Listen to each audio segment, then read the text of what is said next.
So I retire. Albert Gonzalez does initially ban Kim, but he lets Kim back in. And the reason why is because Albert Gonzalez starts out as our forum techie. All right. Albert goes on to be the largest credit card thief in history. 170 million credit cards. He gets 2 20-year prison sentences. He's still in prison to this day. What? All right. Now, the way he gets caught, and that's what brings down Shadow Crew. The way he gets caught, we had this thing called the CVV1 breach or hack. All right. It's not a hack. What happens is we were doing all this phishing schemes. We were getting, back then when you fished, you would have 20 different fields that somebody would fill out. They do mother's maiden, DOB, social security number, passwords. They do all this bullshit, credit card numbers, pins. They put all that stuff. These days they don't do that. Back then they did. We were getting the pins and the card numbers. Now for you to encode that on a physical card and take it to an ATM, you have to have track to data. All right, so on the back of your debit card or credit card, that magnetic stripe, 3 data tracks. First data track is the card number. First data track is customer name. Second data track is the card number / 16-digit algorithm out the side of that. Third data track is called indiscriminate data. No one uses it. All right. Okay. For you to use that at an ATM or to swipe it at a store, you've got to have that second track. You've got to know that algorithm. You can't guess it. All right. Now we had the card number. We had the PIN. What the Ukrainians found out was that none of the banks had implemented the hash. So you had the card number. When you encode that on the magnetic stripe, you put the card number, a / and you could put any 16 digits out beside of it. It would encode. You could take it to an ATM, pull cash out on it. All right. Now, before we found that out, everyone was doing card not present fraud. You'd get stolen credit card details. You'd go online, buy merchandise, and rip people off like that. Okay. And a good carder at that point would profit $30,000 to $40,000 a month is what you could profit, because you'd get the products in, you'd resell them on eBay, 80% of retail, and make money like that. Okay. Now, when this hack comes out, where you're able to encode and cash out an ATM, that $30,000 to $40,000 a month turns into $30,000 to $40,000 a day. All right. Now, the people that were supplying that data, this goes into those 3 necessities of cybercrime I was talking about: gathering data, committing crime, cashing out. All right. The Ukrainians had the data.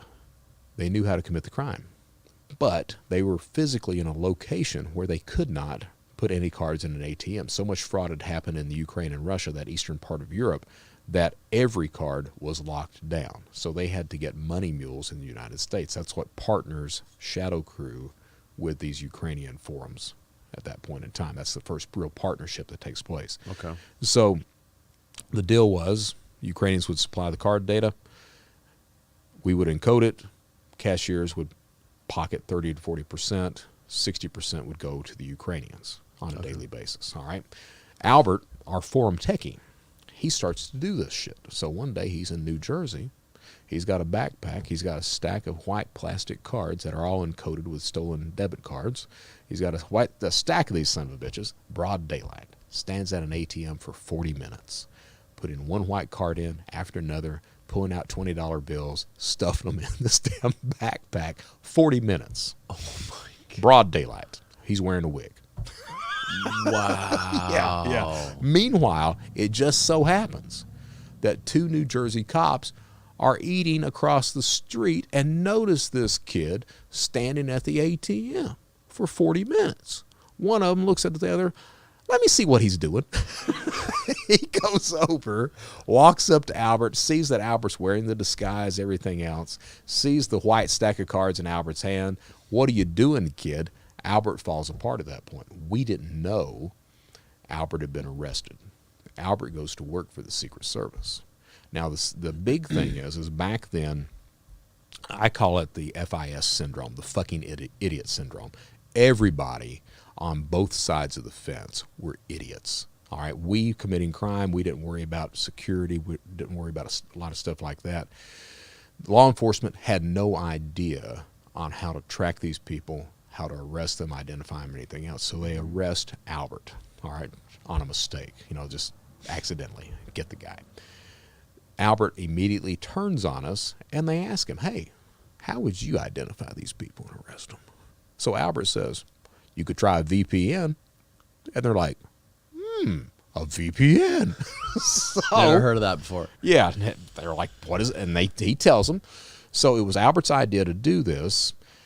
The reason Albert lets Kim back on the forums is so that he could identify him. So Albert's already been arrested. He's come back in, everything else. Albert, I step aside, didn't know he had been arrested.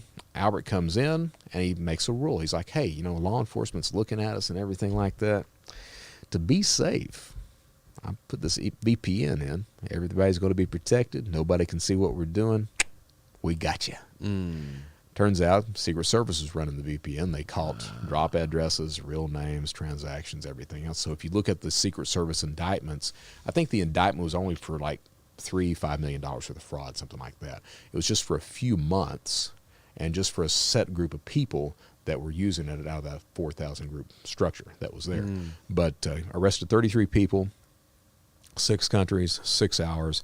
I'm the only guy publicly mentioned as getting away. There were a couple of other guys that did get away. There was a guy that went by the screen name of Tron. He was a Ukrainian, and what happened with that guy? Secret Service is in the air, about to arrest him. They call the local Ukrainian PD, and they're like, we're coming down to arrest this guy. The Ukrainians are like, oh, yes, come on down and get him. So as soon as the Secret Service hangs up, they get in the car, drive down, and tell the kid, hey, they're coming. Kid bugs out, and he gets away like that. There was a couple of guys that got away just accidentally and things like that. They pick me up February 8th, 2005. And what happened there, I had all my money overseas. I had, a couple $100,000 stateside, but where I went head over heels for Elizabeth and started spending money hand over fist, just crazy amounts of money. When I started doing that, I went broke quickly stateside. Had money overseas, couldn't access it. At about the same time as when Shadow Crew makes front cover of Forbes. Then all of a sudden, Shadow Crew gets busted. Shadow Crew gets busted October. I'm already out of money by October of that year. You just spent it all? You just blew it all? For me, with her, every dinner, every night, didn't eat anything at the house, ate at the best restaurants in Charleston. So every dinner was $500 to $700. Every dinner, every night. Good all right? God. Every weekend was $1,000 pair of shoes, at least $2,500 purse every weekend.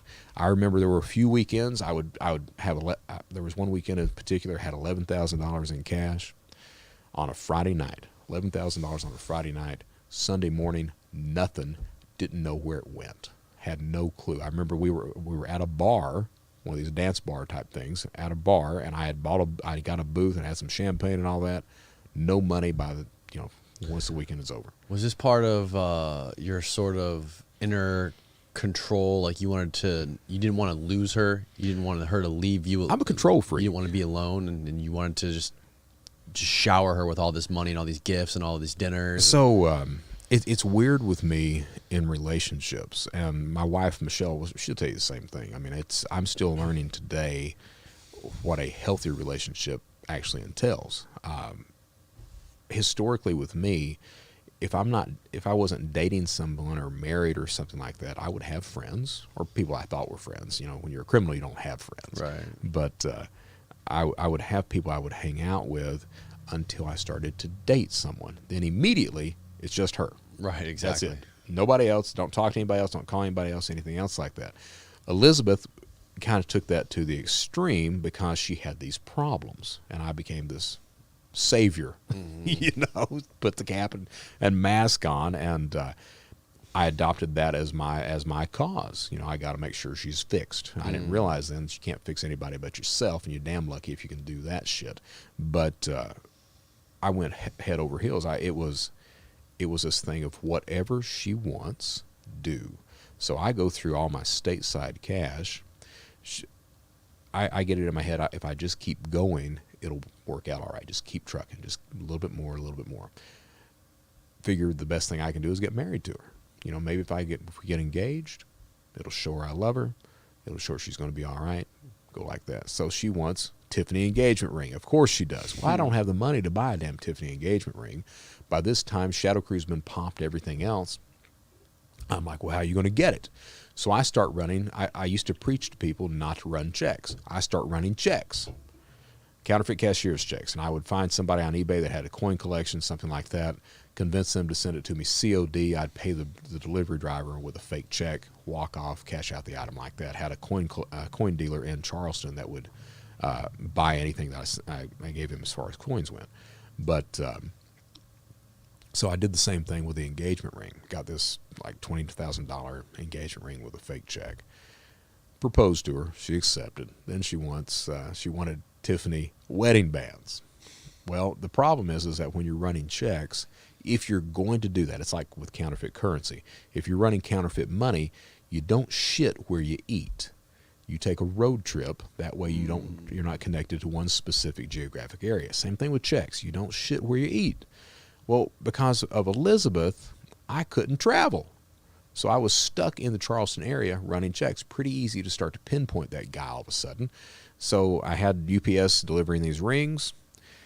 It was a COD order. I guess they had flagged every COD order for high dollar items that was coming in. And they figured out, this is this son of a bitch right here. So controlled delivery got me. I leave the house one day. She and I were going to go out to dinner that night. And I was like, hey, I left like at 10 o'clock in the morning. I was like, I'll be back in a few hours. Got to pick this stuff up. She didn't know what I was doing. So go and wait at the drop. UPS driver pulls in. I get out. He was like, I was like, you got a package for me? He's like, yeah. He's like, you got an ID? Flash him an ID. He hands me the package. I hand him the check. Turn around. There's the FBI, Charleston PD, about 30 of them in the parking lot. They got the UPS officials there. Got all these other people there. And that's what got me. Within 45 minutes, the U.S. Secret Service comes in, takes over the investigation. They knew exactly who they had. So they let me sit in a county jail for about a week and a half. 2 agents fly in from New Jersey, because that's where all this stuff originates from, is with Albert being arrested in New Jersey. So the headquarters for all cybercrime at that time was all New Jersey based. So 2 agents fly in from New Jersey, pulled me out of a cell. They looked at me and they were like, we got your laptop. I was like, yeah. They were like, have you got anything on it? I'm like, yeah. Oh, you're going to be charged for whatever's on it. I'm like, I figured.